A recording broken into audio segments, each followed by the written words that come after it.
the baseball field going to be playable for them? I'm just gonna be ready. Yeah, it's gonna need some more attention first thing in the morning. I was surprised. I was a little surprised. Yeah. It was in much better shape today than yesterday. Brian, can you hear us? Yes, I can hear. Great. Looks like it's time to start, but we have one board member not present. Is that correct? Correct. I think we should just, I don't have any details or don't know what's going on. I think we should just go ahead and start. Yeah, I expect it'll be long. I haven't heard otherwise. Okay. Yep. Go ahead and call the meeting to order. Would all who wish rise and join me in the Pledge of Allegiance?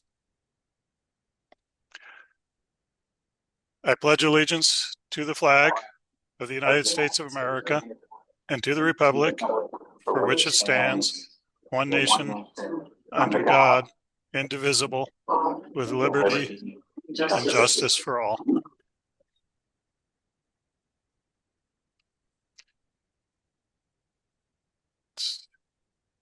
Don't think we have any agenda adjustments. Have a request for an agenda adjustment? Seeing none, we'll go ahead and move forward. I would make a motion to approve the minutes of April 8th as presented. Is there a second? Second. Any discussion or corrections? We'll go ahead and roll call vote. Jake? Aye. Kevin? I think I need to abstain, right? I missed that one. Oftentimes, if you're not there, you can abstain. That's fine. Yep. I'll abstain. Okay. Mark? Aye. Okay. And I also vote aye. So No, carries. Noah's here. Noah's here. Noah, how do you vote on the minutes? Aye. Okay. Carries 4 to 0 to 1. I would make a motion to approve regular warrant 21, payroll warrant 21, and payroll warrant 21 additional. Is there a second? Discussion or questions? Go ahead and vote. Jake? Aye. Kevin? Aye. Noah? Aye. Mark? Aye. I also vote aye. Carries 5 to 0. The floor is open for public comment. Would anybody like to make a public comment? I would. Hello. Yep, go ahead. Shauna Goodall, Orono teacher, resident of Orono. I just want, and I'm probably thanking the wrong municipal board, but I was so excited to see at the end of Westwood Drive, the flashing pedestrian sign. I was almost so excited that I got out and like crossed the street.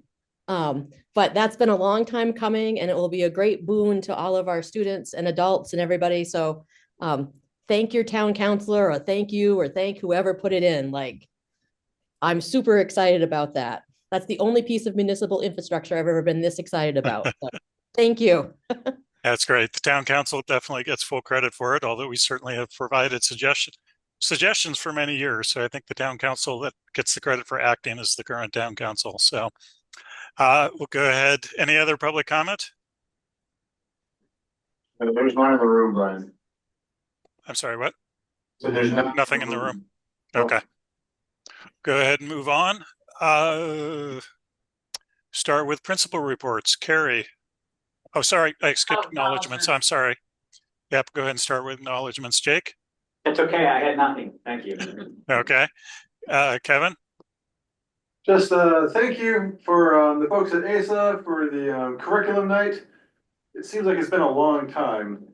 So I don't even remember what it was, but I remember enjoying it with the kids and thinking I'm grateful for the folks who put it on. So thank you for that. Great. Noah?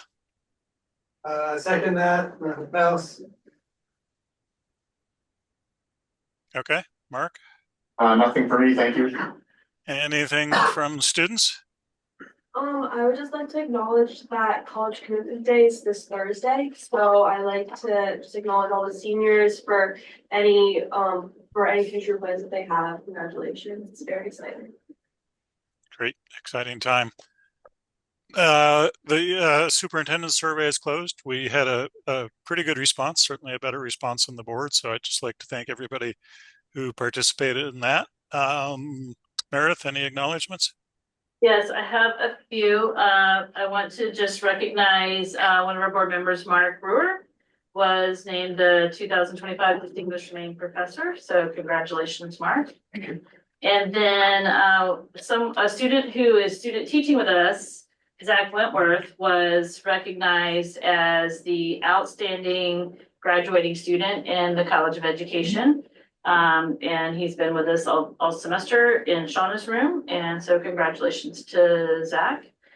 And my final one was what Shauna mentioned, and it is just going to be so beneficial to students, particularly in the fall and winter when it gets dark so early and we have kids walking home in the dark. It was a really difficult, unsafe spot. So thanks to the town. I know Bill Cody and I had lots of conversations when he was on our side of the world. So I want to recognize Bill in addition to the town council for helping to get that done.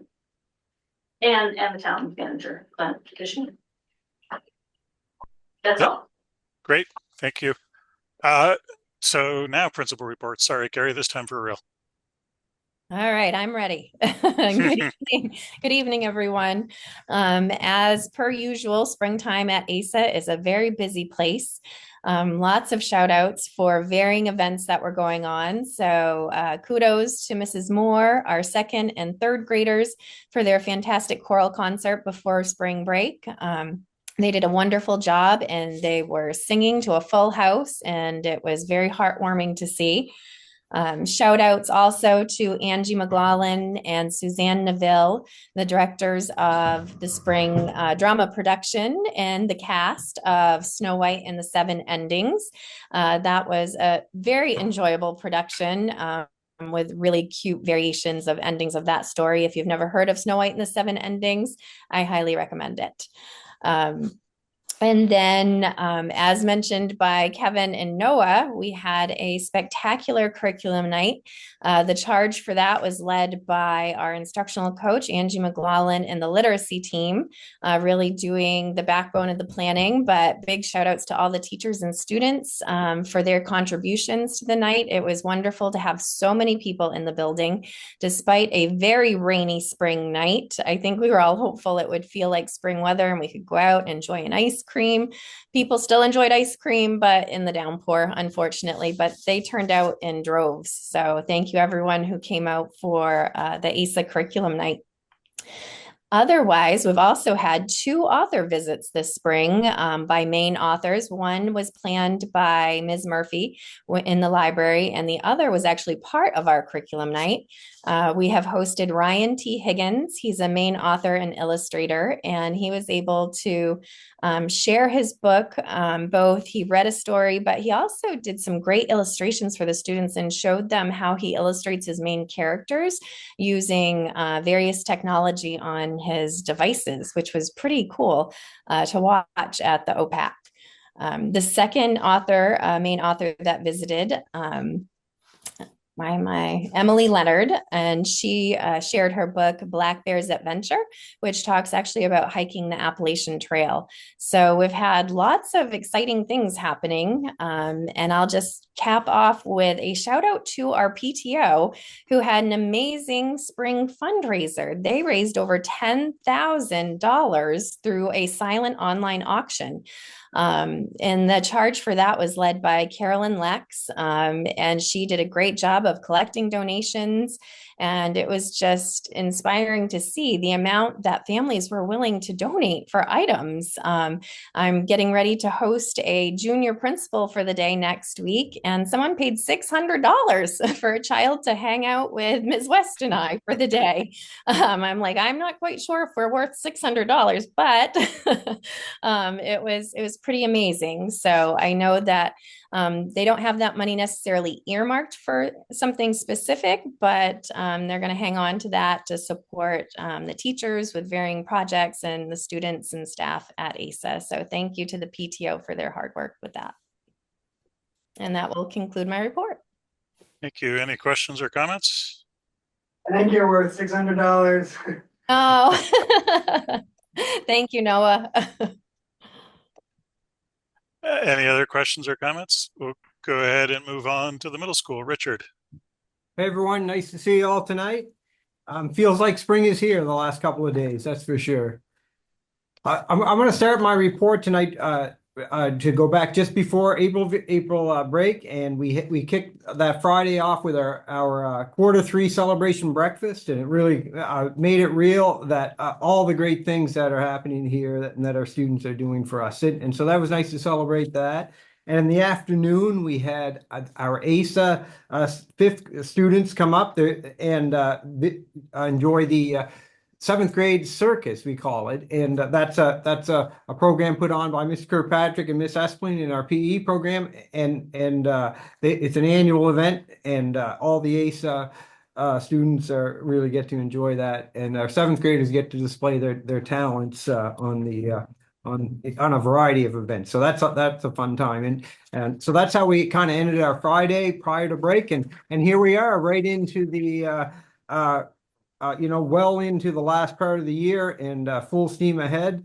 We sent out parent letters to all parents to inform them of our process for the ELA Flex and our writing across the disciplines classes as we plan for next year. So we're beginning that process. We have some work to do with students and teachers, as we work through that process. And I wanted to note that we began the NWA assessments today, and we started with the mathematics. We had that went very well. Many thanks to Jason and Melissa down in IT for their technical support, but things went off without a hitch on the NWEA part of things.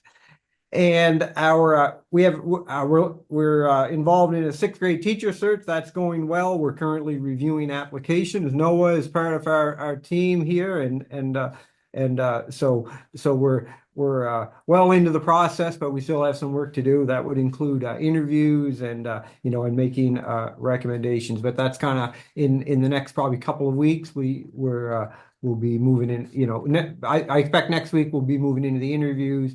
And we'll follow up from there. So with that process, and our baseball and softball teams kicked off they had games this week in VZ, and those were a lot of fun.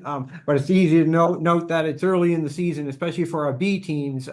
They've got some work to do to get used to things. But it was a lot of fun, and so things are underway in athletics. And that's what I have for tonight.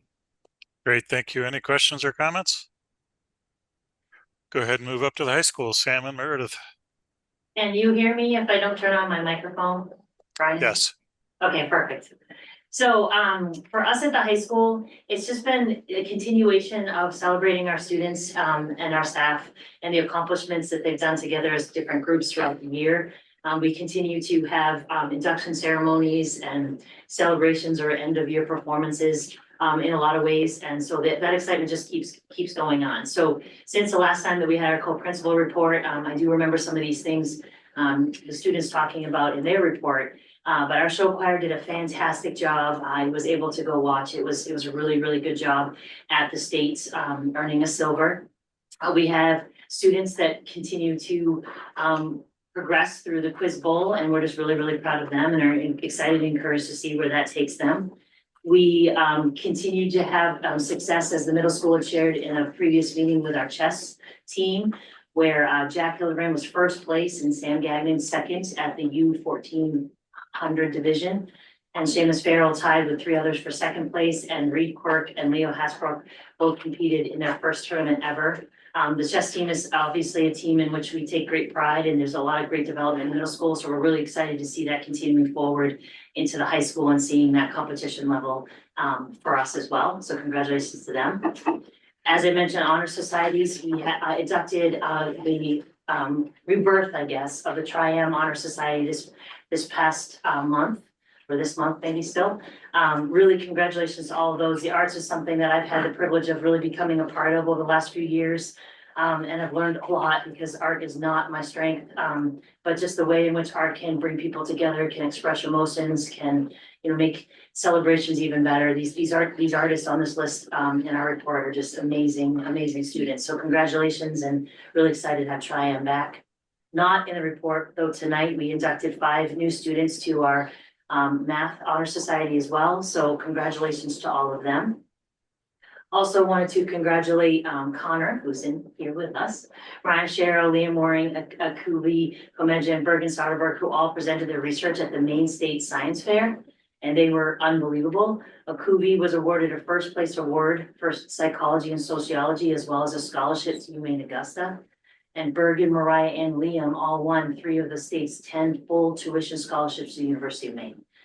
So they did a lot of great work, and thanks to Katie Quirk for her continuous support and encouragement of those students in their efforts.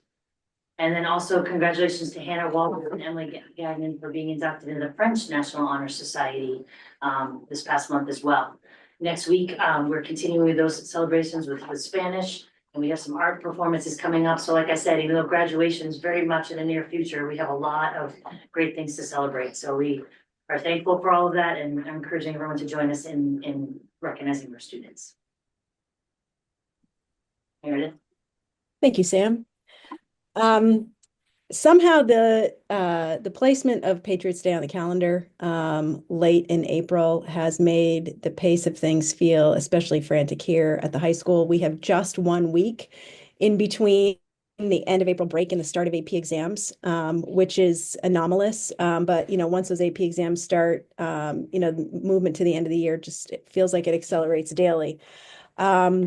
And alongside AP exams, in the realm of the everyday business of schools, immediately prior to break, we had our annual spring assessment day. And there's no perfect code to crack to figure out how to assess 3/4 of a building simultaneously. But if there's anybody who is going to do it, it's Susan Smith. I just want to give a shout out to Susan for her support and organization.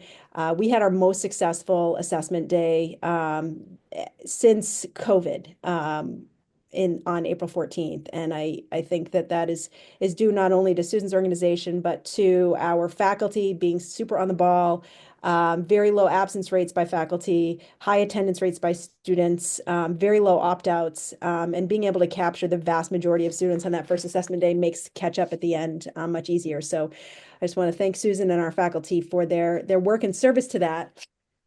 But for the remainder of my report tonight, I just want to pivot to not the everyday life inside buildings, but what does it look like when our kids are able to take what they're learning in school and connect it to what is happening in the world? And we have had what feels like an accumulation of opportunities for that in recent months, which I think is a credit both to our faculty looking and reaching increased connections with the community, and our students feeling a sense of agency that is pushing them out into the world in new ways. First, I would like to thank Mark Brewer and the folks at the University of Maine for offering our students the opportunity to dialogue with former representatives Jim Gerlach and Marjorie Margolis. Mark extended this opportunity to us as an extension of the Congress to Campus program, and our students really showed up with some thoughtful questions that I think push the bounds of the kinds of things that adults in the world may imagine students are thinking about. And it was really fantastic to get to, be a part of that discussion, see students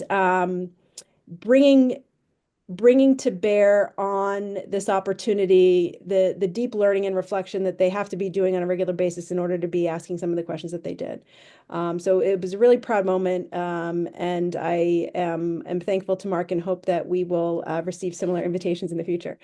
In addition to that, Erica Dixon chaperoned a group of Orono High School students to the first Department of Education's Climate for Me Summit, which is an extension of the Green Schools effort that the DOE has been engaged with for what feels like probably the past year. And it was a context in which, unlike other student-focused learning opportunities, really had students working alongside other students from other districts who have been engaged with this question of what does it mean to offer climate education that is really connected to the perspective that young people have and the needs that they are identifying for themselves. And so while this maxed out event had, adults chaperoning students, a bulk of the day was students learning from other students while the adults were sequestered in other spaces, learning from one another how to best support those students. We had OHS students presenting at this event, and it was really exciting to be sitting here in my office when they walked back to school from campus so that they could debrief with one another on their walk back, and to hear the conversations still so excited even after making that full journey as I walk back in the building made me excited about what contributions those students will make to climate education at OHS in the years to come. And lastly, students stepping out into the world. This is a moment of, real celebration for, as Dorsa mentioned earlier, May 1st is the day by which students have to commit to their schools. And it feels like there are trends each year. Now, last year, our basketball game, student sections were full and well attended, and everybody was kind of bound together in this collective spirit. And if you went to any basketball games this year, you might have noticed that the student section was diminished. There wasn't that same sense of students feeling so bound together in that school spirit celebration. But a juxtaposition to that is looking at how the students we have graduating this year have really pushed each other and have supported some exceptional achievement, some new initiatives that didn't exist when they were starting with us in ninth grade at the end of their COVID spring. And we have an impressive list of schools students are going to be attending this year or next year. In addition to attendance at Eastern Maine Community College, University of Maine at Farmington, and the University of Southern Maine and Washington County Community College, we have students headed to Huston, Macalester College in Minnesota, Middlebury College in Vermont, University of Michigan, Georgetown, shout out to you, Dorsa, Boston College, Smith College, University of Massachusetts at Amherst, Connecticut College, Carleton College, Bridgewater State University, University of Miami, Maine Maritime, the University of Maastricht in the Netherlands, and Emory. So to have our little Orono graduating class of 2025 headed off so far in so many directions is something that I think is really exciting. And I can't wait to hear the stories of where those roads lead them. That concludes my report for tonight. Great, thank you. Any questions or comments? We'll go ahead and move on to the superintendent report. So I'll start with the projected last day of school. We feel like it's probably safe to project our last day of school. Hopefully we will not have any interruptions to the waning days of the school year. So that means our students' last day would be June 12th, which is the Thursday, and our staff, and that's an early release day. And our staff's last day, our school year staff will be the next day, Friday, June 13th. So I know that that's something that people begin asking this time of year, and principals begin putting that out in their communication. So just so this is another venue to make sure people know that. Also, it's a time of year when we begin learning of maybe people's plans to do something else. Next year, we have some resignations to report. These are all support staff members. Pam Parsons, the special services admin assist, is retiring at the end of the year. Lisa Clausen, the nurse assistant ed tech, is retiring at the end of the year. Amy Thayer, the ASA pre-K ed tech, is resigning at the end of the school year. We have an ed tech at ASA, Jenny Gaudette, who's not returning after her maternity leave that ends shortly. And Karen Fry, an OHS special ed tech, is resigning mid-May. So those folks are moving on to other things, and we thank them for their service to the district. Another item before I get into some meatier items, we put out the student board rep application packet to our current sophomores. And I did a little roadshow to go and remind them that we'd sent that to them in case they missed it in their email, and just answer any questions they had, directed them to talk with Dorsa and Connor if they had questions. I don't know if you fielded any questions.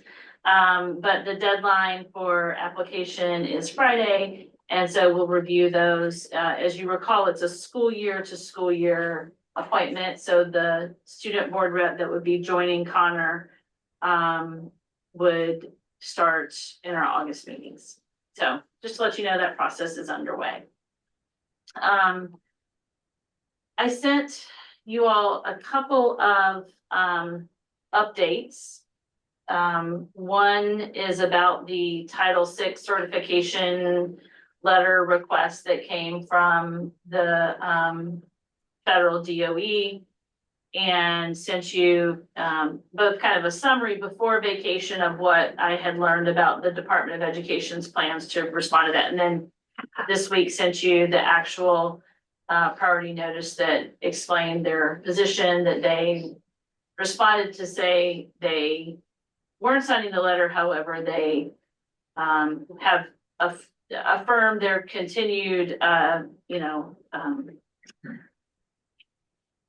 adherence to Title VI as it's written in law, to not, it's anti-discrimination. So, and that they were not asking any school district to submit a certification to them. So I appreciated that response. I think it was nice that we were all in it together. And that really was the spirit of our discussion when we had a discussion that we really, like, of course we don't discriminate, right? That, you know, we follow the law. So that's kind of an update. So everyone hears that in case you hadn't read that in the news, although I think it was in the Bangor Daily. Along with that, I think I forwarded it to you, but I put it in your board folder. When we had a meeting about that matter before break with the commissioner, some superintendents asked for the department to issue some kind of frequently asked questions, information around this, because we saw at least one district was taking action on their own to, do things, change policy, for example. And others wondered if districts did that, would they be eligible for state funds if the state ended up not being eligible for state funds? And so that was one thing that was clarified in the memo, that federal funds flow through states to districts, and districts don't have an avenue to receive state funds if the state is not receiving state funds. So I think that's just an important clarification to say out loud, so everyone knows that how federal funds work, how they flow, and that the state's the actual recipient, and then we're a sub-grantee from the state for all federal funds that we receive, that are the entitlement grants, like Title I, Title II, Title IV, the local entitlement, which is special education support, and then the National School Lunch Program. So just so you have that same understanding. Any questions about any of that? Okay. Related to that, we had some conversation at our Pinquist superintendent meeting about a couple of issues. One is, do districts have ideas, plans for what they would do if federal funds were, for some reason, either suspended or withheld? And also around the People's Veto Initiative, which I'm going to set aside and talk about in a minute. So there was some conversation about ideas that centered around maybe a unique warrant article that we might put in our warrant articles that would give us some flexibility to respond in the event of, something like a federal funds suspension or being withheld. We talked to our attorney, And our attorney said on the federal funds issue that he felt like a specific warrant article around federal funds would be something we could do, and he gave us some draft language. It's in the board folder. I'm just going to pull up so you can see and explain it, because this isn't really a part of our budget discussion per se. It's kind of a separate issue, but it would come to you next meeting in the warrant articles if you decided you wanted us to go forward with this. So I'm going to share my screen.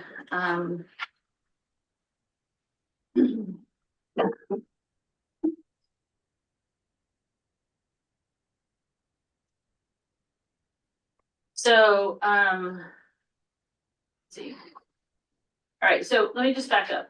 As a reminder, no, that didn't work, did it? Oh, there it is, coming. As a reminder, I shared this with you several meetings ago. This is the list of federal funds we receive and the amounts. You can see here Title I, which is really focused on supporting students who are working below grade level. And we focus those at ASA and reading and math, and we pay for 3 educational technicians who work to support students in that program, and then some supplies to augment that programming. And then Title II is about professional development. Some of that goes to Susan's salary, some of that goes to professional development, some of that goes to pay for our participating in like professional development collaboratives. Title IV, we transfer to one of the other titles because we find it's more useful to us in those other title funds. We can transfer funds that way. So lately we've been transferring that. It depends on the year. Susan would have to remind me if we've transferred that recently or when. But sometimes it's Title II, sometimes it's Title I. And then IDA, you see that, it's the special education fund. We use that mainly for contracted service providers like psychologists, the BCBA, that we have the behavior analyst, other folks like that. National School Lunch Program that augments our school lunch program. And then the one-time grants at the bottom. So that's the kind of the annual picture, the top amounts that total 591,000 this year. So what our attorney recommended is that we could have a warrant article. It's really slow at the top, struggling to keep up. Yeah. A warrant article that is written that would allow us to use federal funds if they became unavailable. So it doesn't allow us to spend on other things, just the projects that we had planned under our federal fund projects that, I had mentioned before. So this is a warrant article that he says would give us that flexibility. If we did this warrant article, we would basically move 500,000 from our unassigned fund balance into this reserve, and it would just sit there in case we needed it. If we decided at the end of the year that we don't need it there anymore, we can move it back out by vote. Like we did when we dissolved, like the special education, we used to have a special education reserve, and we decided to move that out because we weren't using it. We were just putting more contingency in the budget, and special education reserve wasn't being used. I think this would, if we don't do this, we really don't have a mechanism to access those funds without for this purpose, without some kind of vote we'd have to go back to the voters, basically. The other thing I have pulled up here is our unassigned fund balance. So I just want to remind you of that because it's relevant in this discussion. So as you remember, the audited amount in our, there it is, our audited amount in the, at the end of last year in our unassigned fund balance is $2,596,971. And assuming that we end where Lynn has projected,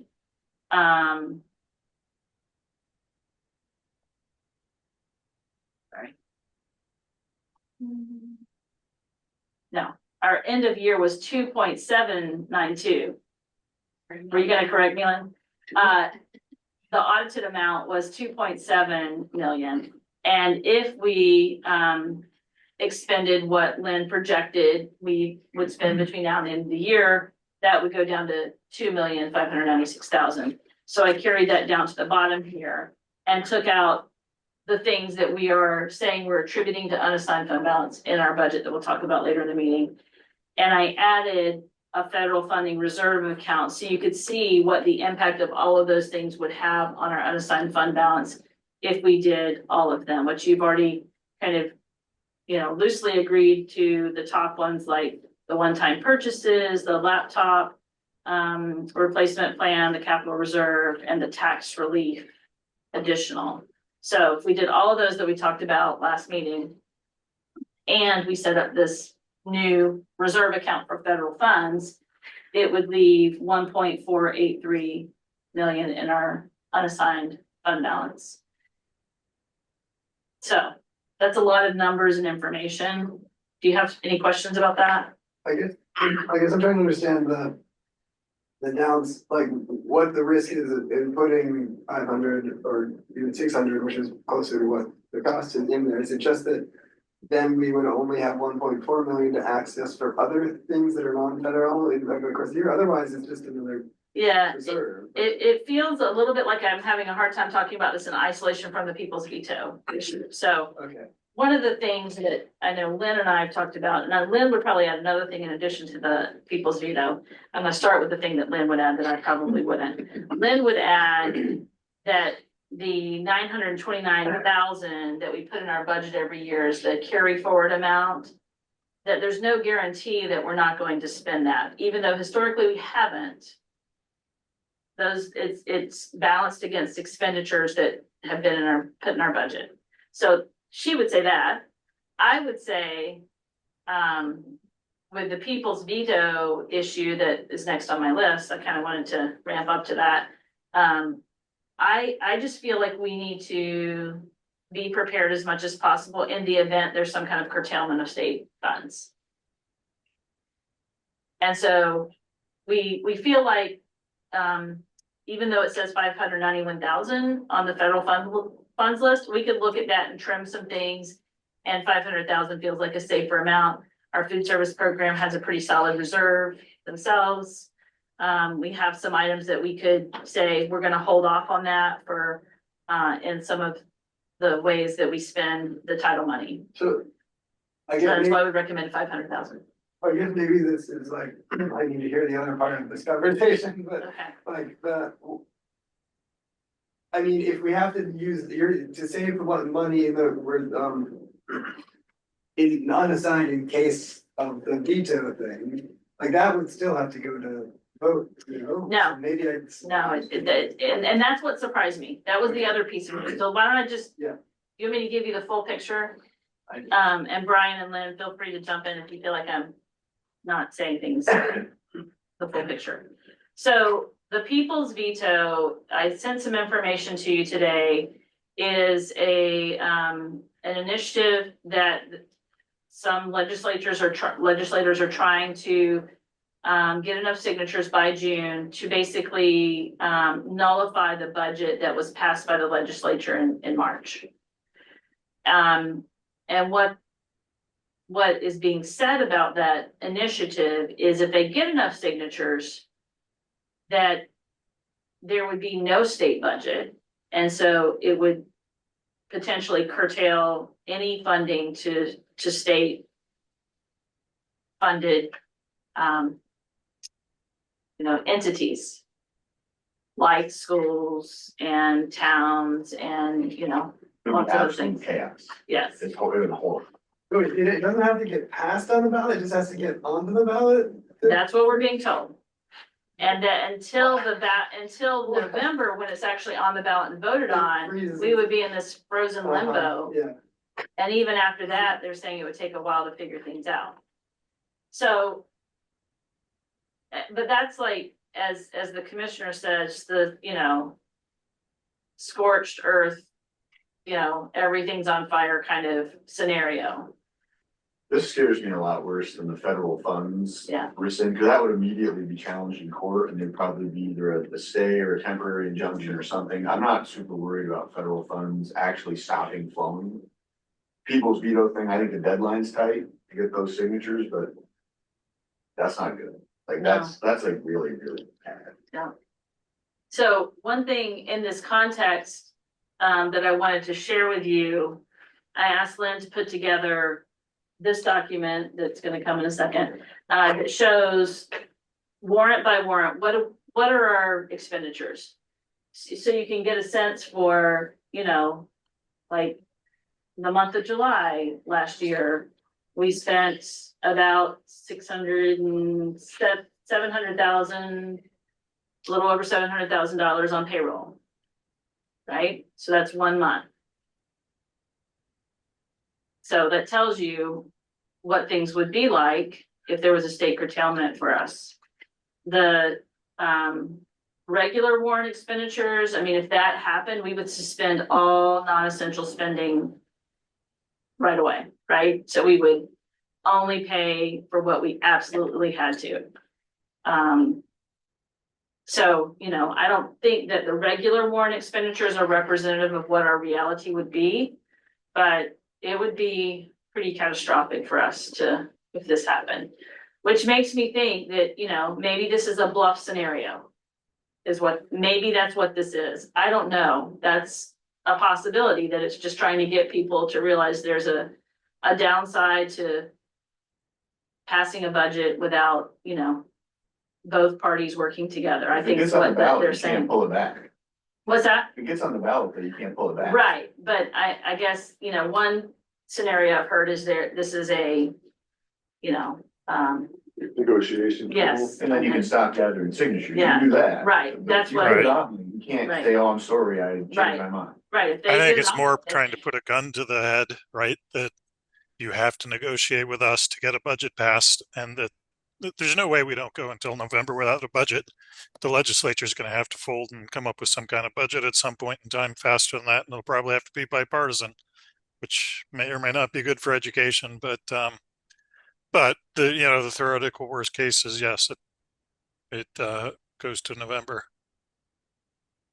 But could the legislature come up with a budget in the interim if this passed? I don't know the answer to that. I mean, they could come up with a budget, but you can't, unless I'm missing something, once something is qualified for the ballot, you can't pull it back unless like a court said, okay, it was qualified improperly, like something was done improperly. Like the person who sponsored it couldn't just say, oh, sorry, I changed my mind. But I don't know, but I'm assuming that's a veto on the budget resolution, right? So could they just pass a brand new resolution in the summer that creates a new budget? That would just be next to, this one gets paused and they pass a new one. That's how I would think it would play out. Be like, okay, now we have to start over. I'm not sure about that. That's a good question. I don't know the answer to that. I think it's legally murky. I was gonna say, My read is the Constitution wasn't written to enable people to veto the budget, but it's being applied that way. So I'm pretty sure there'd be some quick court cases, whether it could even happen, whether the legislature could pass another budget. I think there'd be quite a few. It's just really unknown, and we could speculate scenarios all night, but we at least have to allow for the possibility that it's going to happen. And if it happens, I think the no crowd is presenting the worst possible case and not presenting any alternative scenarios because they want to, make sure that signatures are being withheld. But I don't think anybody. Is the deadline for signatures June? June 18th. I think the one thing that's definitely clear is if there's a deal is reached that's acceptable to Republicans in the legislature by June 18th, then they can obviously, even if you gather the signatures, you don't have to submit. You could change your mind right up until a minute before the deadline at the Secretary of State's office. That's clear.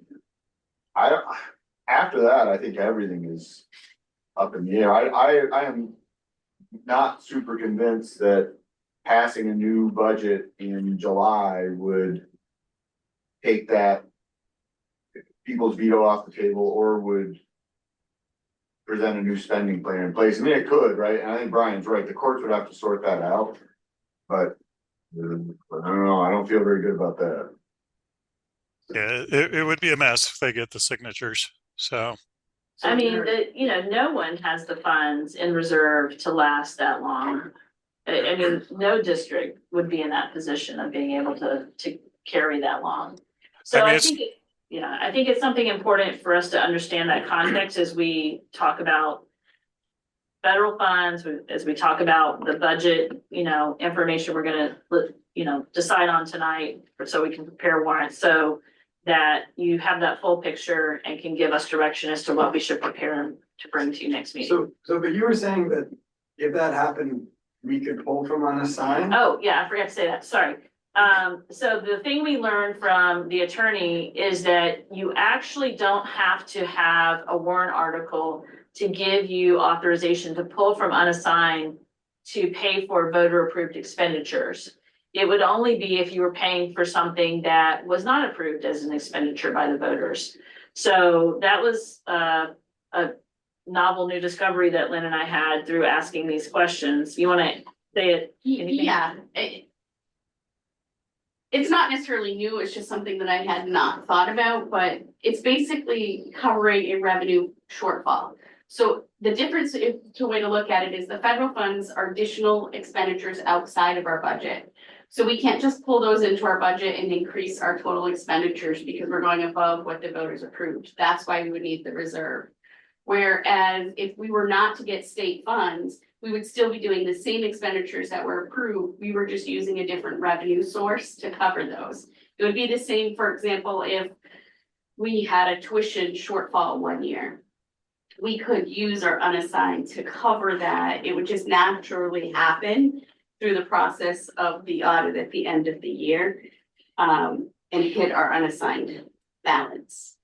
What we could not do is pull from the Federal Reserve Fund if we were to approve it to pay for previously budgeted expenditures. We Exactly. could only use that money unless we went to the voters, right? Right. We could only use that money to replace lost federal funds. Right. yeah.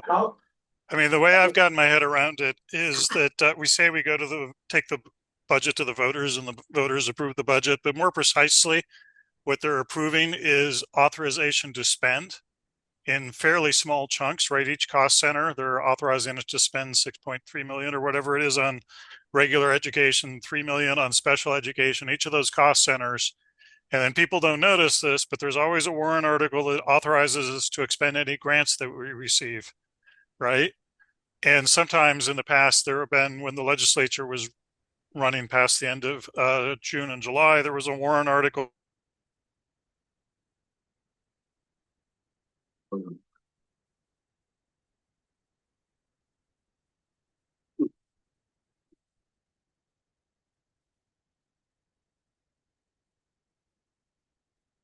I'm gonna let him know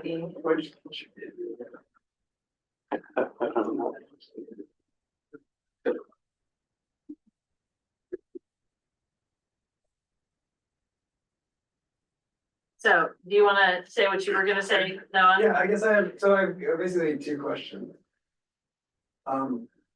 One is, so how fast would we run, if we lost the federal funding, like what is the lag before we suddenly start to hurt? We sound like we have a month, like if we lose the state funding, right? Like, and you say I'm not asking, but We'd have a couple of months of state funding probably. a couple months, but like if the federal funding like suddenly got pulled, that 500,000, how long until we would suddenly be in a real tough place with those programs? And then my second related question is, if we had to go to the voters and reapprove something, how long does that process take in treatment? Well, if federal funding got pulled, we wouldn't have a mechanism to pay, a voter approved mechanism to pay for the salaries mainly of people we employ in the contract. So is that like instantaneous, Yeah. like suddenly? We wouldn't have a way to pay And people.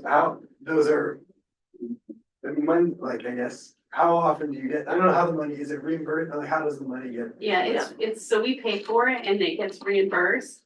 But how the state knows is it's how we code it and tell the state how we're paying for that. And so we don't have this other way to pay for it. We just can't start coding it into our budget because that would make our expenditures go over. So we would have to stop paying them because we wouldn't get any money reimbursed from the state, and you can't run a negative in those accounts. Okay, so then, so then how long does it take to get a warrant to the voters and like, what's that? I mean, we'd have It has to to, be a public meeting, like our annual meeting that we yeah, do. we'd have to schedule and give notice.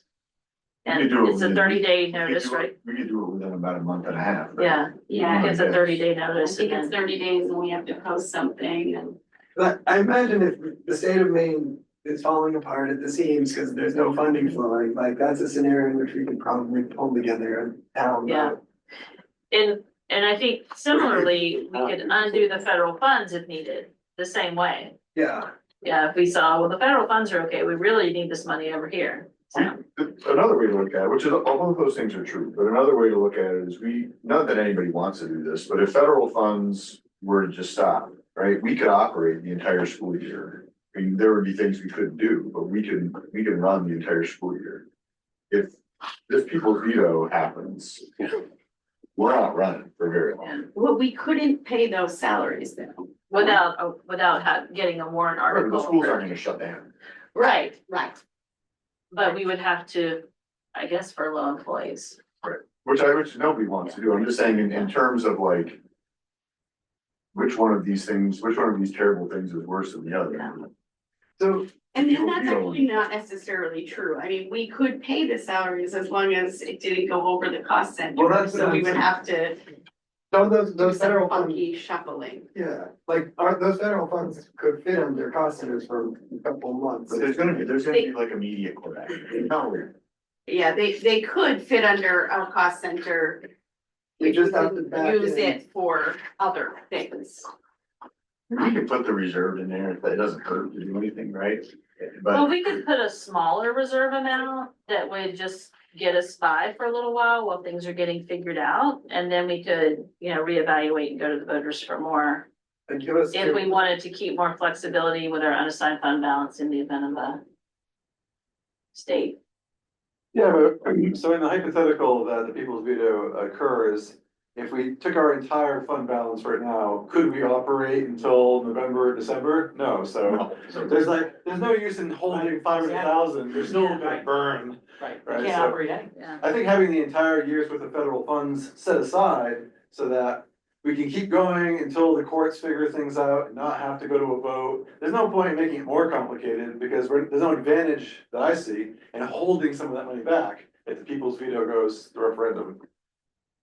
Like 2 cents. Well, but it would float us a little longer, We still close, I mean, or furlough or. but like it would just. Assuming that something gets worked out, but there's a delay, like it takes like a month or two to get funds. I mean, there's no delay, the signatures get going, they have July first. I'm not 100% sure of that. I know we can't rescind the people's veto. The signatures get submitted, the Secretary of State's office approves them, then it's on. The question about whether if there's a new budget negotiated after that. What does that do to the people's veto effort? I don't know the answer to that. I don't think anybody does. I think the court would have to, Maine Supreme Court would have to determine the answer. And like- It's never happened.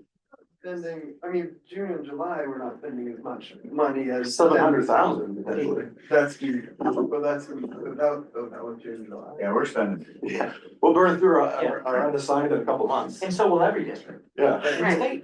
So, Can you pause for a second? Sorry. So Brian, are you on with us again? I'm back on my phone. We just had a pretty dramatic wind gust and the lights flickered and the power is going out. So I'll have to stick on phone for a minute, but yep, I'm back. Okay, go I ahead. guess I do feel like, assuming there is potentially some real potential for serious chaos. Like. The ability to ride out a month or two of chaos might be beneficial, assuming that. The society won't stand 9 months of chaos in some sense, like they'll figure out a solutions to bring court or something. So I think there is advantage to being able to ride that and not need too much in the interim, but. I don't know. I mean, So, I don't know. the scenario, Brian, the scenario that's been talked about is, does it make sense to perhaps, I'm inferring, do either not do the federal warrant article or do a smaller amount to preserve more money in the general unassigned fund balance? And then if we have to go out to the voters for, another warrant for, say, federal funds, paying federal funds employees, we could do that in, a month and a half or so time to call a meeting and put more money in a federal reserve. So, but then another voice was, well, in that kind of chaos, what's 500,000? That was another thing said. So that's kind of what you missed in a nutshell. But Lynn also made the point that federal employees would pay with federal funds could be paid in the budget as long as we weren't going over our budget. And most of those employees fall, no, not everyone. Like all the Title I employees fall in the regular education cost center, which has a contingency amount there. That would help us float for a while. And we could transfer up to 5%, right? Yeah. Without any, 5% between cost centers, yep. without any approval. Yeah, we have to look at Susan's part, and we have to look at our food service.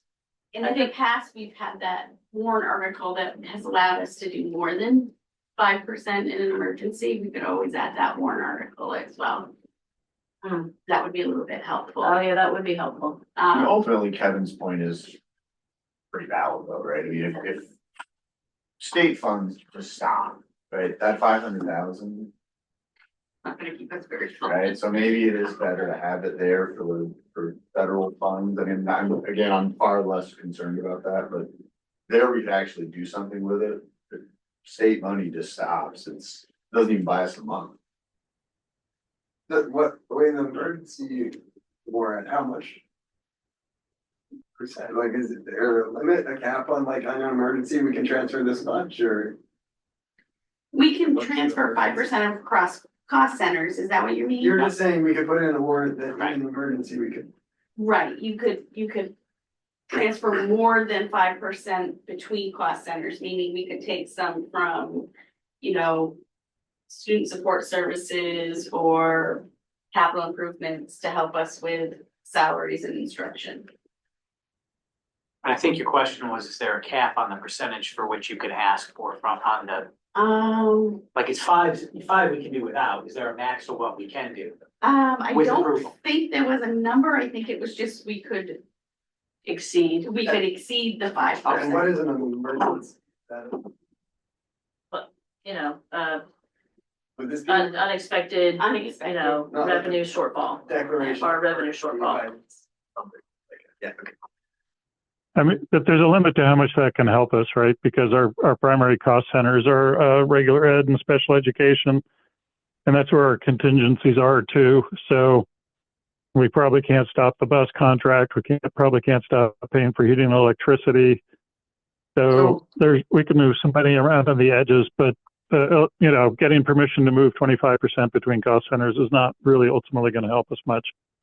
Okay, well, here's another question, or maybe my ignorance, but like, why put the 500,000 in the Federal Reserve? Why not put that into the costs center? Just make a general contingency. And just say, That was something that we talked about, but that's gonna increase our budget because we also have to Yeah, that's increase true. our expenditures. And if you really Yeah. wanna go out to the voters and say, we're Yeah, gonna have that this would be huge bad. budget increase. It's not gonna hit the voters because we would offset it with undesignated, because that was a thought that I had. Yes. But then you're gonna have a huge bottom line, but total budget increase. I mean, and everyone who's listening, I mean, this is complete workshopping here. So I don't want anyone to, this is a major curveball we've been thrown. So I mean, just thinking about scenarios here, but we're really on a short timeline for figuring out what we want drawn up in warrant articles that we need to bring to you next week. So, you know, I put $500,000 in there as a placeholder. Brian and I just talked about that would cover essential needs for what we have in federal funds this year. But I mean, after this conversation, I'm thinking we should lower that amount, you know, maybe in half, maybe less. And it buys us time and flexibility in the event something happens, but leaves more money in unassigned, and we could always go back to the voters if we needed more, you know, and we find that, you know, we're going to be overspending something and we need to go back to the voters with a warrant article around federal funds. If we shifted $250,000, what's that gonna get us? 2 weeks? No, for federal funds. Oh, federal funds will get us a lot. Oh, you mean over in the Yeah, other right. side of things? I don't know. That's my concern too, is it's not going to help us that much on the other side, and it could hurt us on the federal fund side. So Yeah, I mean, I think It's it can help float us a month of expenditure, essential expenditures, not considering payroll. I mean, I think it's, in that kind of scenario, it's pretty significant, actually. And I think that more would be known at that point in the fall, because it's harder to take money back out of unassigned it's harder to take money out of it's not harder. It's the same process to take money out of a, reserve as it is to put it in. just a warrant article next year's budget cycle. But I mean, if we needed to do it mid-year, it's still the same Mid-year, process. same. Yeah, To the put more money in 60 or days take notice out. and all that kind of stuff. How much would a month of federal, of covering lost federal funds cost? Ballpark 45,000, right? Yeah, I mean, if we just amortize the 500, but it's not gonna be all of that. Let's just say, yeah, it's not gonna be all of it, because we would eliminate some expenditures. So if we really The tough want one to eliminate would be salaries and, special education. Contracted to, service. 100 grand gonna buy us 2 months? Yeah, I think so. How much did you say, Mark? Really depends. 100 grand buy us 2 months. There's no way the courts are gonna take 2 months to issue a stay, right? It depends. I mean, it's really, really hard to say. It depends on how many evaluations we've had in special education.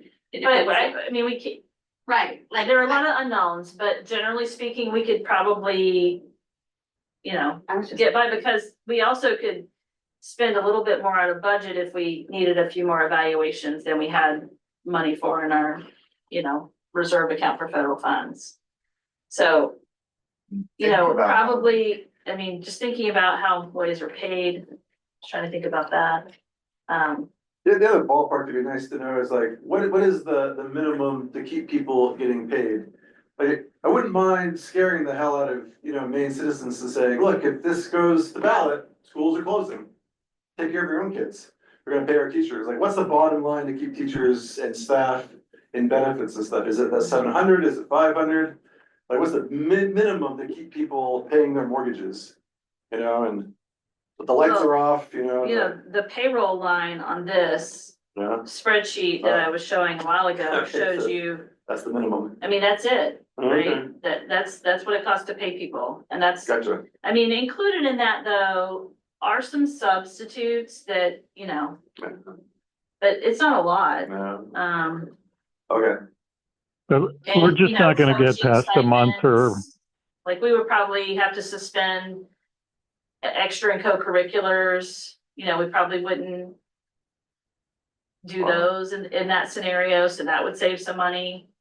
I mean, I'm just thinking out loud about what we would do to, like, keep our head above water as long as we could. We would just do the basic services as long as we could. And we have a pretty good unassigned, don't we, relatively speaking? Well, Not for this kind of money. right. yeah. Well, compared to other schools. I mean, before we do any of the things in the budget we were talking about for next year, we would have around 2.6 million. But we, you know, have talked about spending, sorry, let Brian in. around, 600,000 of it, the things. So, Warrant analysis. Yeah, I'm really not in favor of like altering what we come up with for the budget due to this. I think I would be.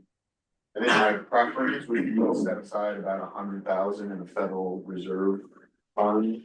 But if other people want to go with the full 500, I'm okay with that too. Because again, that situation doesn't worry me all that much, to be honest with you. I would push for more than 100. I'd like to have more than a couple months, maybe 200. I'd be fine with cutting down the 500 because I agree eventually the courts are going to act. But the other situation is more murky, right? We haven't, strangely enough, we've been down through the process of having federal funds arbitrarily and instantaneously cut off when we know what's going to happen. But we haven't been down the path of the people's veto. But it's not just the schools and the university. It's the state troopers, it's the prisons, it's payments to Medicaid and Medicare, which are funneled through the states. It's such a nuclear option that I cannot believe that somehow people aren't going to find a solution reasonably promptly. I'm guessing, Mark, you're probably thinking just how unreasonable people are these days. So, but the option is going to be so nuclear that there's going to have to be a fix to it. And for me, it's just if we leave an extra 100,000 in the federal funds, that's 2 more months we can survive. We leave an extra 100,000 in the unassigned funds. That's an extra 5 days that we can survive. So to me, that's the core calculus that doesn't want me to shave down the federal funds too much. Like I said, I mean, I'm fine with going with the initial recommendation of 500. I mean, it's the grand scheme of things, that $500,000 in the other direction doesn't really do it much. I mean, I suppose if worst case scenario, we ended up cutting everything other than just the absolute basic functions, like, whatever we need to have the buildings running and classroom teachers only, maybe it buys us another few weeks, I guess. I don't know. But it's not buying us much. Yeah. I mean, I want to agree with Brian about, it's so nuclear. It's like calling them bluff. It is. It's so nuclear that it's hard to imagine it would happen, but I feel like it's important to think about as we make all these decisions tonight and think about what would we do in that scenario? Should we consider that even if it's a remote possibility as we think about our budget tonight, as we think about this federal funds issue? So. And just to remind me, so all this payroll, those warrants here, all that money comes from the state or? No, that's a good point. Some of it comes from local taxpayers. So That money's not gonna get cut. what is that? So we could still, collect our local taxes, couldn't we? Yeah. Well, the town has to collect them, and the town's going to be losing state money. Yeah, the town needs to be working to collect those taxes. Yeah. And how many people are gonna, be able to afford to pay their tax bills if this happens, if they work, they're. And our tuition revenue has to come from other RSUs who aren't going to be working. There's not a lot of our revenue source. In theory, you're exactly right, Noah, but I don't know how many of our revenue sources don't get kaput. Well, but the tax collection doesn't happen every month, though. It happens, right? No. So. No, but the town budget, they get a big dollop of money from the state every month too. So they're going to be in a budget crisis just like we are. Probably not quite as bad, but ballpark, they're getting a third of their money from the state just like we are.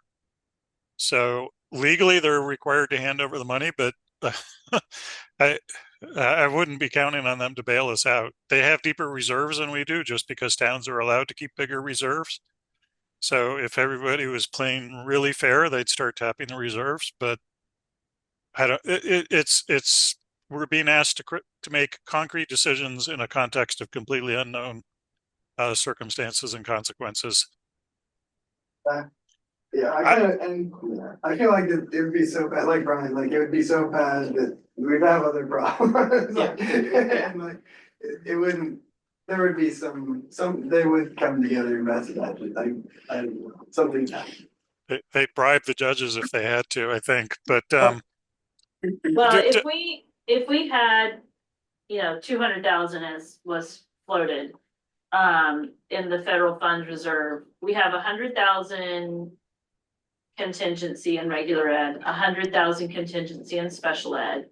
So that's another 200,000 theoretically that we could commit to federal funds, right? If federal funds were the issue that we were trying to solve and the state issue was not the issue. And then food service also has some reserve surplus funds that they could begin applying to their budget as well. And Lynn looked today and it was like 90,000. So that's around $490,000 if we took that approach. Of course, it leaves us tight. Contingency's there for a reason, right? Because things come up. One additional student going to an out of district placement can be $50,000 to $80,000. So, that's why we build in those reserves. But I think $200,000 would be able to help us continue with the essential parts, i.e. employees and, contracts, special ed services, food service.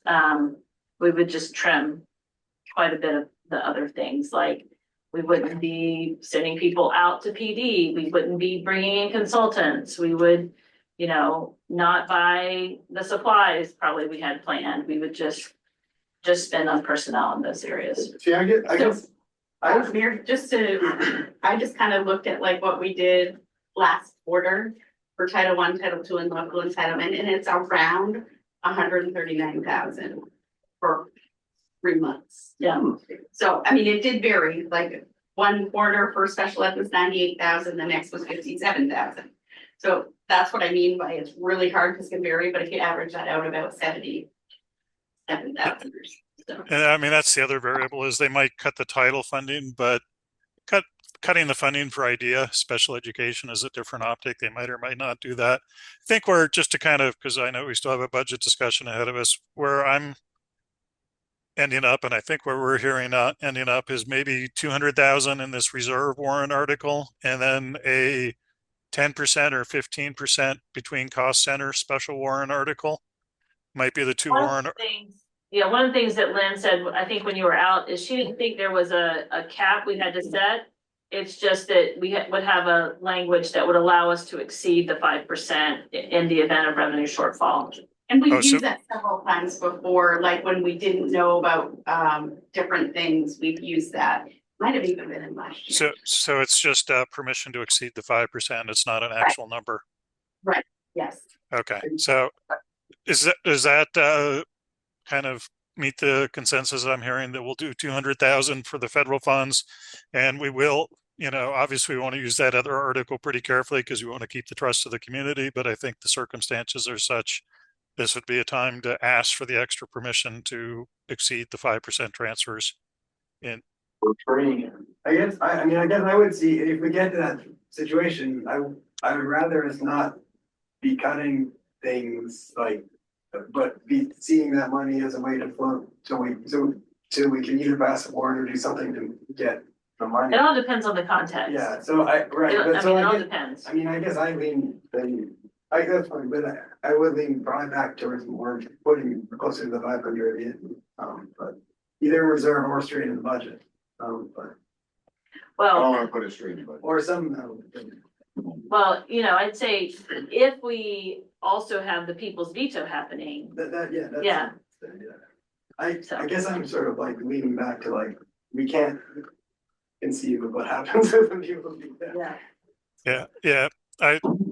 I think we have to do our best preparation, and then we just have to wait and see because there's too many scenarios to game out. I'm with Mark. I'm not willing to charge our taxpayers an extra $1 or $2 to buy us an extra month of keeping us open if the people's veto goes through. So to me, the bottom line tax dollar thing is fixed, but I think the two warrant articles, in my vote anyway, but I think the two warrant articles make a lot of sense to give us some flexibility.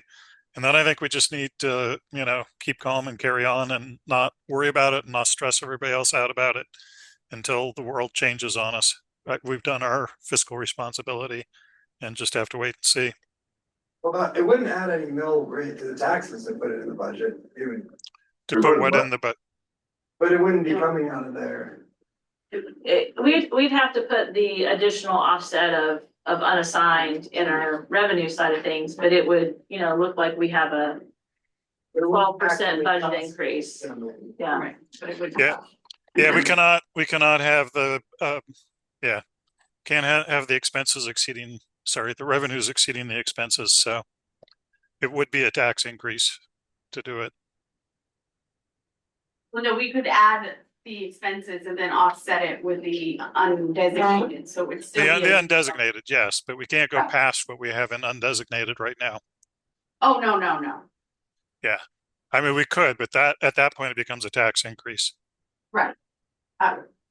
We could raise an extra $1 million from taxpayers, and then we'd have an undesignated fund of 3 million or 2 But million. we could structure the budget so that there isn't a tax increase now, honestly.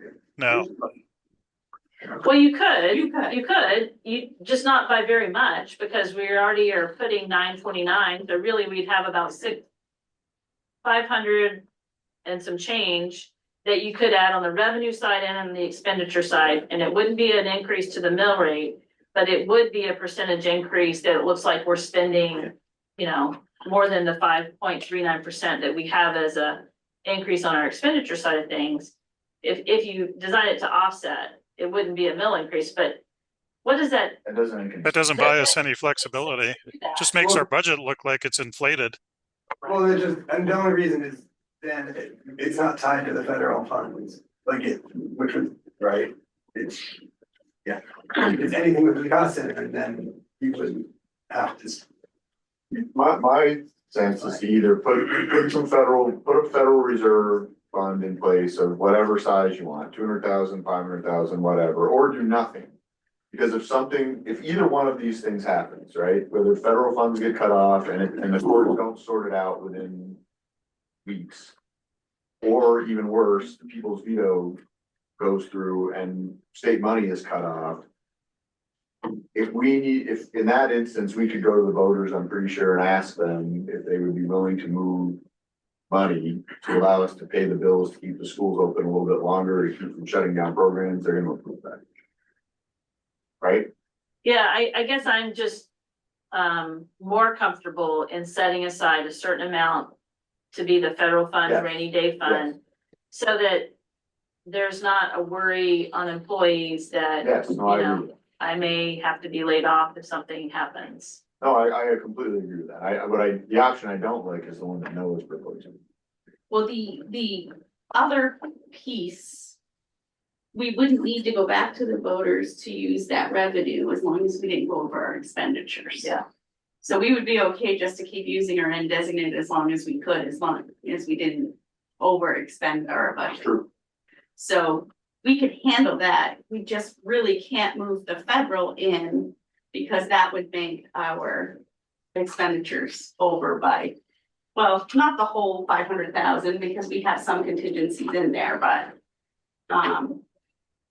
so, I mean, my opinion would be to go with what Brian said, the lower some in the federal, but maybe not the whole 500,000. And I'm fine with we're gonna be in trouble 200,000. either way. Yeah. If you guys want more, I'm fine with it. So I'll circle back to, we have to instruct the staff on what warrant articles to bring us next meeting. I'd circle back to the proposal of a warrant article that puts 200,000 in the Federal Reserve Fund with the language you saw, and a warrant article that allows us to exceed the 5% cap on transfers, just to increase flexibility. I agree. Oh, Sure. Done. Okay. All right. Yep. We could game scenarios for the rest of the night and into the morning, but I think we need to move on unless somebody's got massive objection. Okay. Did you have other things? We're still technically in superintendent's report. No, that was it. Okay. Onward to, I think, the capital plan is next. Share my screen again.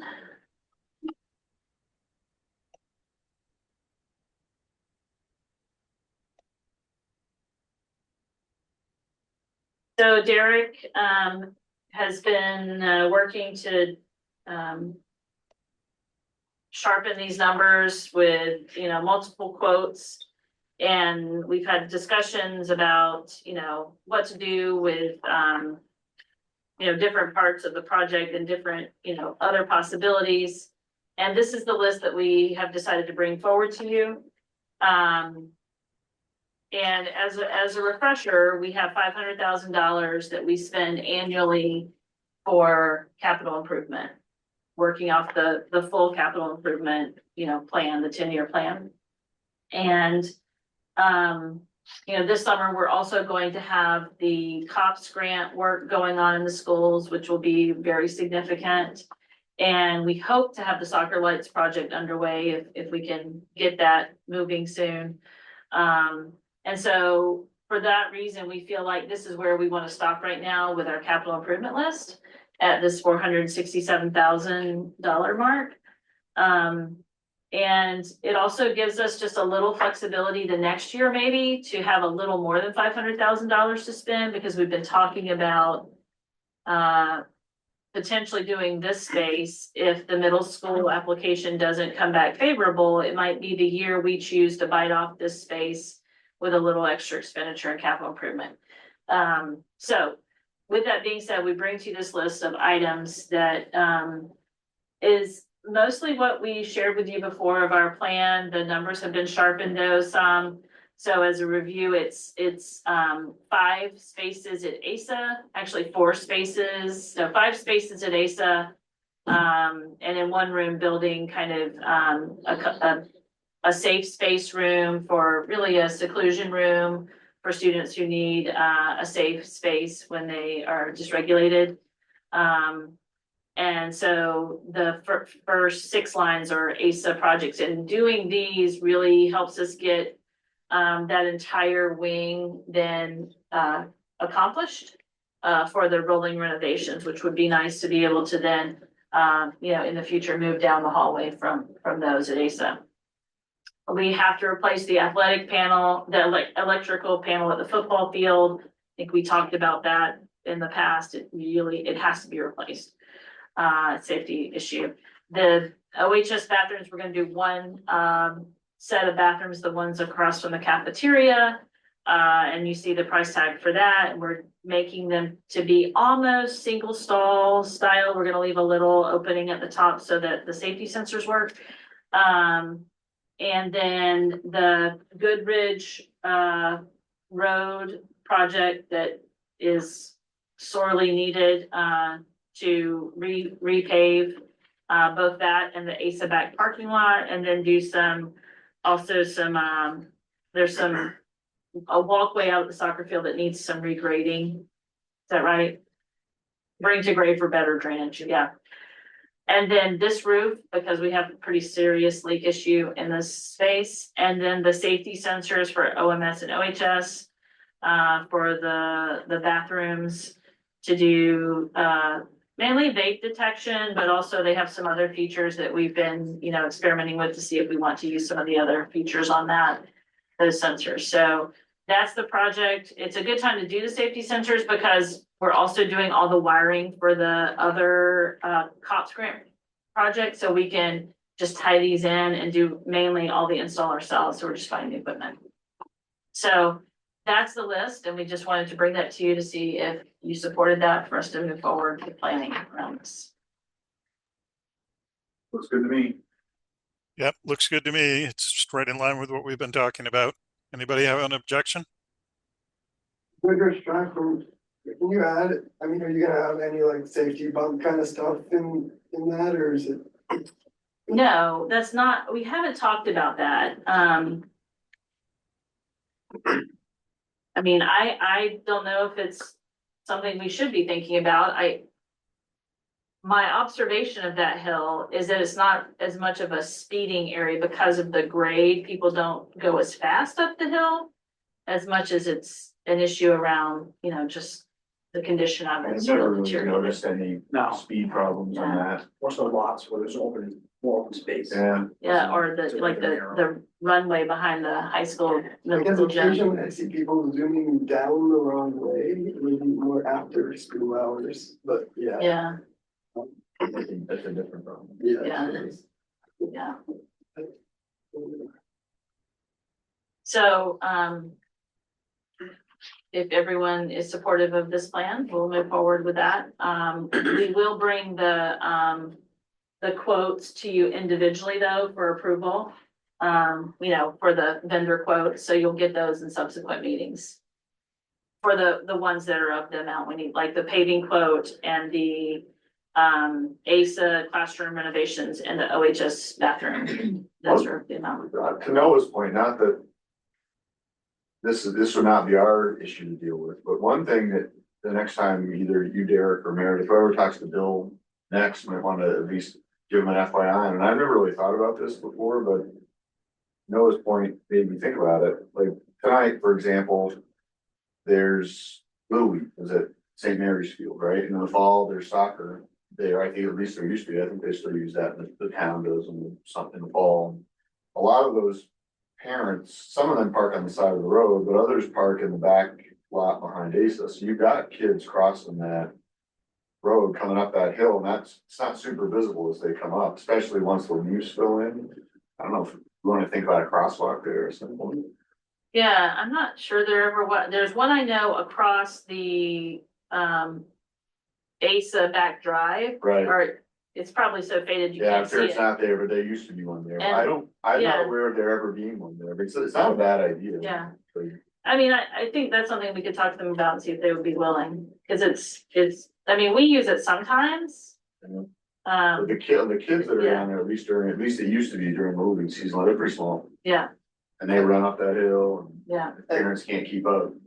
And it's also where the outdoor classroom is Right. there. that's what I was thinking when they come across that way. There's not as much traffic when our students are crossing as, Like right now, Hours. at 5:30, 6 o'clock. I think Yeah, when there's they're a lot coming more to traffic. practices. And right now, you can see down that hill because the leaves aren't out yet, but as soon as the leaves come out, you can't see hardly anything until they pop up right by the side of the road. yeah. And is it, how much of the, like, is it? Like all where the buses come in, like toward the ASA parking, how much of the like road from Main Street are we talking about? Belongs to us. Yeah, or like. We're gonna do it from the corner of the playground. Okay, the new playground. Yeah, the corner of that fencing. That's where our property really Especially starts. from there to Main Street is the town. Yeah. Town comes up. Eric, would you add anything? Yeah, no, I think those are, great ideas. We can talk with the speed table as well. Talk to people. Yeah, I'm just not sure about the speed table. Yeah. I But just the don't know if crosswalk, yes, but there's a need, but price and, We do want those not make it like the ones on Forest Avenue. That like. Yeah. So it's nice. See, I'm all for letting the road fall apart and people just can't. I didn't, they're. I come to the back. okay, I think we're good on that, Brian. Okay, go ahead and move on to, sorry, just pulling my agenda back up. Looks like there's no staff nominations, so on to the budget. And Meredith, you want us to just take a vote that's not the formal vote with the warrant articles? Right, yeah, when I looked at next week's agenda, there's actually the written language of the vote you have to do next week with the warrant articles. So this is giving us direction, so we can take a vote to direct us to draft warrant articles. Okay. So what's changed in this version compared to what you last saw is that we have integrated in the one-time expenditures on line 15 from unassigned on the cover page here. Let me share my screen so everyone can follow along.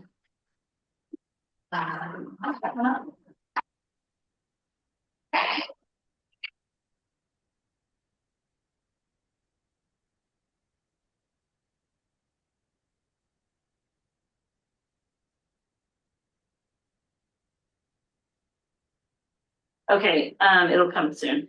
Line 15 for one-time purchases, so that's things like the van, the tennis courts, you know, the big items we identified that were one-time expenditures. And then also we have added in the line 17, which is the tax relief additional unassigned. So that's the amount that it took to balance the budget, an additional amount from unassigned to a zero tax increase. And then down under expenditures, we have corresponding expenditure reductions that you directed us last meeting to move forward with. So it was a variety of things. The largest of which was the staff member decrease at the high school. But you know, a variety of expenditures from a lot of different cost centers and lines, like, you know, there were several from every school had something, right? Supplies, professional development, you know, so many things. I think we had too much money in, I can't even remember now. Lots of lines. I have the form actually here. It was the colorful sheet, everything in yellow, right? So, like we had too much in miscellaneous in the central office that based on expenditures we reduced. Advertising, we don't really do paid advertisements much anymore.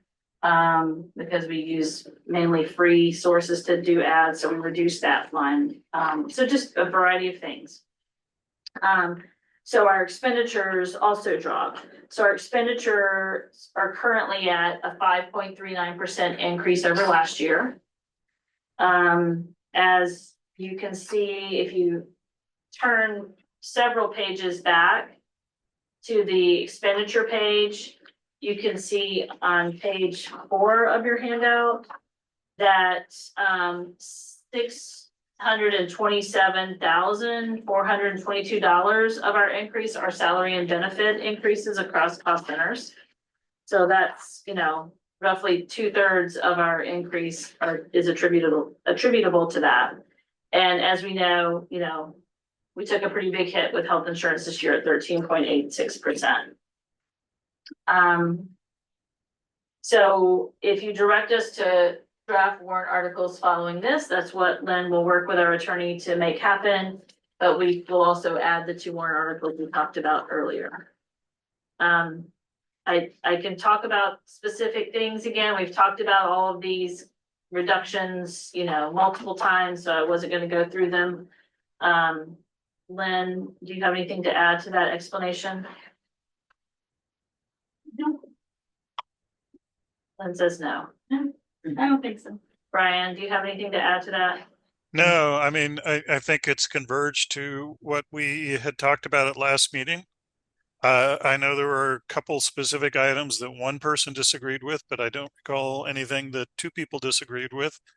So unless somebody feels like they've changed their mind since last time, I think this is probably what we're going to end up voting on. Is anybody in a radically different place on any of these issues? Anybody want to just express their disagreements so they can express it at this point in time?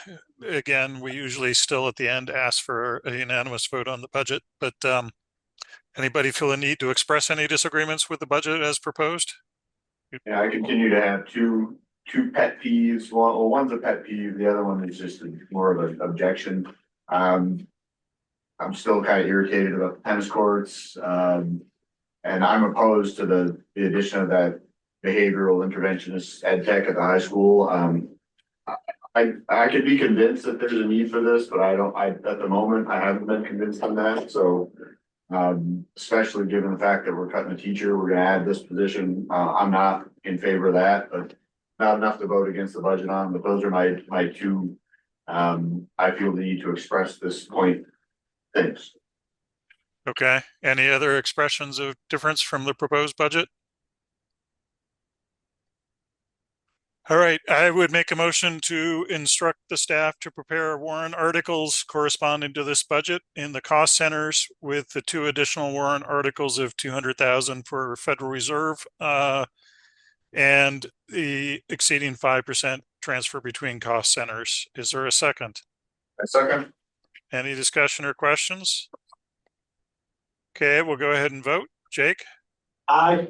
Kevin, Aye. Noah, Aye. Mark? Aye. I also vote aye. So the real vote will be the warrant articles next time, but at least the staff, has it clear that we're all on the record supporting this. Thank you. I didn't say thank you to Derek for the capital improvement plan, but thank you. I know that's a lot of work to get those numbers tightened down and to prioritize things for us. So thank you. And thank you, Lynn, and everybody else who's helped pull it. And I know the principals and other folks in the accounting office who helped pull this budget together. It was a lot of work this year. So thank you. Next up, we have course approvals. I guess we can take them one by one. Shall we start with the OHS data literacy? Yes. Susan, can you speak to that? Sure, I was just going to ask, do you want me to introduce these a little bit? I'd be happy to. Both of these courses, there are two that we're bringing forward for OHS have gone through a process where they've been discussed and reviewed by the curriculum committee, and that committee's recommendation was that we bring them both forward to the board.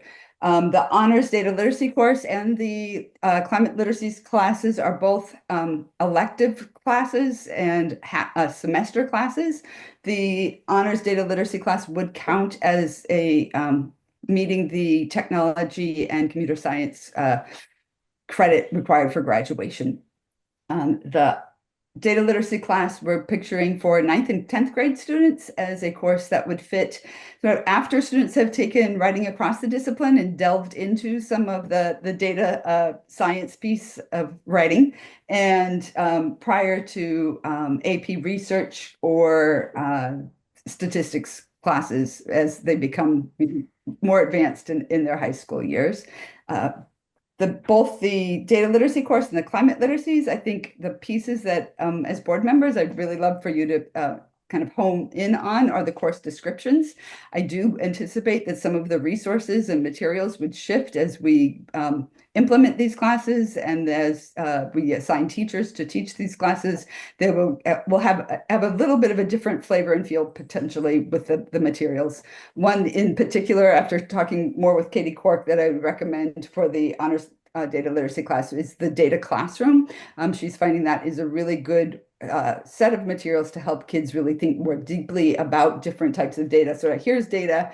Now, how do you organize it? What are you seeing rise to the surface here, rather than the more prescriptive kind of bootstrap step-by-step way of looking at things? So it's kind of a brief introduction there to both of those courses. Great, thank you. Anybody, like Susan said, this went through the curriculum committee. I think Mark and I were both there when these went through, but anybody else have questions about either of these courses? Okay, seeing none, does anybody need me to split them so they can vote separate in the courses, or can I just go ahead and put them together? Seeing none, I'll go ahead and put them together. I would make a motion to authorize the courses for OHS Honors Data Literacy and OHS Climate Literacies as presented. Is there a second? Second. Go ahead and vote. Jake? Aye. Kevin? Aye. Noah? Aye. Mark? Aye. I also vote aye. Motion carries 5-0. Thank you for the work that went into those. Yes, thank you. Meredith, are there any contract bids to approve right now? No, we're gonna need to push that to next meeting. Okay. All right, subcommittee reports. Policy subcommittee is meeting on Thursday. Mostly just some small updates driven by, legal situations or updating the board policy on when we hold our organizational meeting. Anything from UTC? I wasn't able to attend the last meeting. I was ill. But we have another meeting in 2 days. Do you have anything, Meredith? No, Okay. no, we just have to sign, we've already, at last meeting, we approved the cooperative agreement update, so you can report that we've approved it. I just have to get Brian to sign it. So then I will report that. Okay, curriculum committee, you've seen the main output. We're at the time of the year where a lot of the work of the curriculum committee does come to the board. Anything you would add to that, Susan? Just the next meeting is Thursday, May 9th, and we'll give an update around US history and integrated statistics and quantitative reasoning course, just sort of where we are with those things. Great, thanks.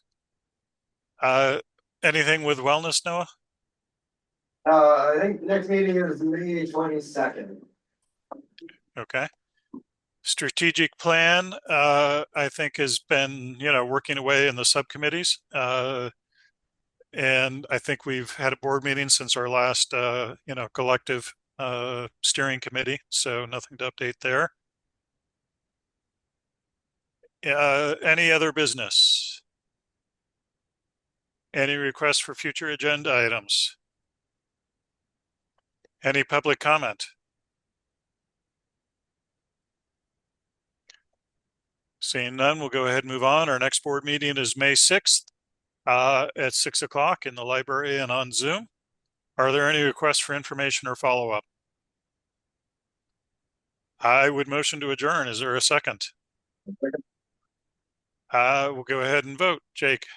Aye. Kevin? Aye. Noah? Aye. Mark? Aye. I also vote aye. The motion carries. Thank you, everybody. Thank you.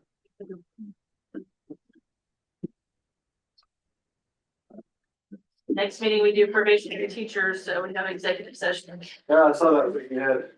Yeah. That'd be a later one. Not tonight, though.